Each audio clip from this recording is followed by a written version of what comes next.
Hello friends, borebai Bodo Jobinfo official YouTube channel da sakalama boyबो मोजाङै दङ दा big update गोदान आरो गोजाम नोंथांमोननि राङारि अनसुंथाइ बेनो जाबाय सेंट्रेल स्किम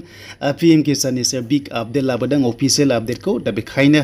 जायफ्रा बेनिफिशियारि एबा राङारि अनसुंथाइ मोनग्राफोर नोंथांमोना भिडिअखौ जोबजासिम नायदो आरो हानायसेबां शेयार खालामदो आरो जायफ्रा चेनेलाव गोदान साबस्क्राइब खालामना ला जेब्लायबो बर' रावजों नोंथांमोना सरकारि लन स्किमनि सायाव आरो लोगोसे साख्रिनि सायाव नोंथांमोना आपडेट मोननो हागोन दा जियानो जा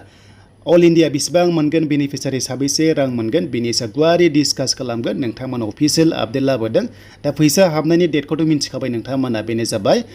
5 अक्ट'बराव फुजानि सिगां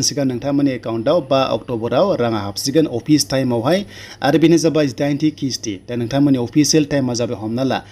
10टानिफ्राय जागायगोन नोंथांमोना बे समावनो राङा हाबगोन नाथाय मोनसे बाथ्रा माब्लाबा टेकनिकेल इसु जायो बेखायनो नैबे टाइमाव हाबाबो जानो हागौ नाथाय राङा नोंथांमोना मोनखासिगोन माने रिलिज डेट ओंखारखाबाय नालाय बेखायनो नोंथांमोननि एकाउन्टआव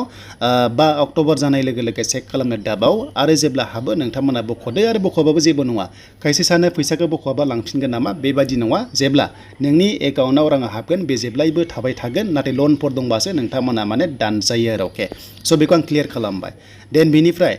बेनिफिशियारिया साबेसे मोनगोन अल इन्डिया स्किम नालाय बियो आसामनि नङा सेन्ट्रेल स्किम बियो दा बेयाव साबेसे मोनगोन जों बेखौ दानिया अफिशियेल नटिसखौ नायनोसै स' बिनिफ्राय अरुणोदयनि गोदान आपडेट दङ माब्ला जामारगोन बिनि सायाव सर्सआ फैबाय आपडेटआ नोंथांमोना नेक्स्ट भिडिअ मोननो हागोन दा बे जाबाय अफिशियेल आपडेट दा 80 किस्तिखौहाय अल इन्डिया एबा भारत हादराव साबेसे मोनगोन बेखौ नायोबा माखासे दाजाबबाय एबा बारायदेरबाय बेनिफिशियारिया बेनो जाबाय गासै टटेल 9,50 लाख एबा 9.5 क्रर बेनिफिशियारिया बेखौ मोनगोन आरो बेनि थाखायनो बाजेट खालामखादों सेन्ट्रेल गभर्नमेन्टआ बेनो जाबाय 20,000 कौटि 20,000 कौटि बेनिफिशियारिनो माने फैसाखौ बाजेट खालामबाय आरो अके गासै टटेल बेनिफिशियारिया दाजाबनानै गोदान आरो गोजाम हमना ला सासेयाव 2,000 जागायनानै हमना ला 4,000 6,000 बेबायदि मोनलांबाय थागोन नालाय दा बेखायनो जायफ्रा गोदानै खालामदोंमोन नोंथांमोनाबो एबार माने एप्रुभ जादोंबा चान्सआ दङ स' बेखायनो 9.5 कौटि एबा 9,50 लाख बेनिफिशियारिया मोनसिगोन बेखायनो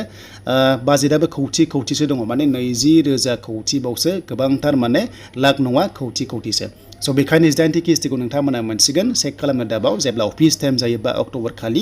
एन्ड बेनिफ्राय गोदान आरो गोजाम नोंथांमोनाबो चान्स लादो नेक्स्ट लेभेलाव 19 किस्तिनि अर्डार फैयोबा नोंथांमोना आपडेटखौ मोनगोन 19 किस्तिनि गोदान एप्लाइ जायोबा नोंथांमोना चेनेलाव मोनगोन बेखायनो अफलाइन खालामबा साबसिन जायो माने एग्रिकालचार अफिसाव डाइरेक्ट एप्रुभ जायो नालाय अफलाइन खालामबा अनलाइन खालामबा माने पर्टेलाव गोबांथार माने कौटि हाजार लाख एप्लाइ खालामो बेखायनो टाइम लायो दा 10 AM जानाय लोगो लोगो 5 अक्ट'बर खालि नोंथांमोननि एकाउन्टआव चेक खालामदो दा जोङो बेक थांसै देन बेक थांनानै जों स्टेटासखौ नायनोबा नोंथांमोना नायनो हायो जे नोंनि एकाउन्टआ माबादि प्रब्लेम जादों जायाखै बेखौ जों मिन्थिनो हायो आरो स' बेखायनो मोनसे अप्सन दङ जोंहा स्टेटास दा बे स्टेटासाव क्लिक खालामबानो नोंथांमोना नायफिननो हागोन जे नोंनि एकाउन्टआ माबादि प्रब्लेम जादों आरो जायाखै अके स' बेखायनो जों क्लिक खालामबाय आरो क्लिक खालामनाय लोगो लोगो बेबादि फैसा फैसिगोन आरो फैनाय लोगो लोगो नोंथांमोननि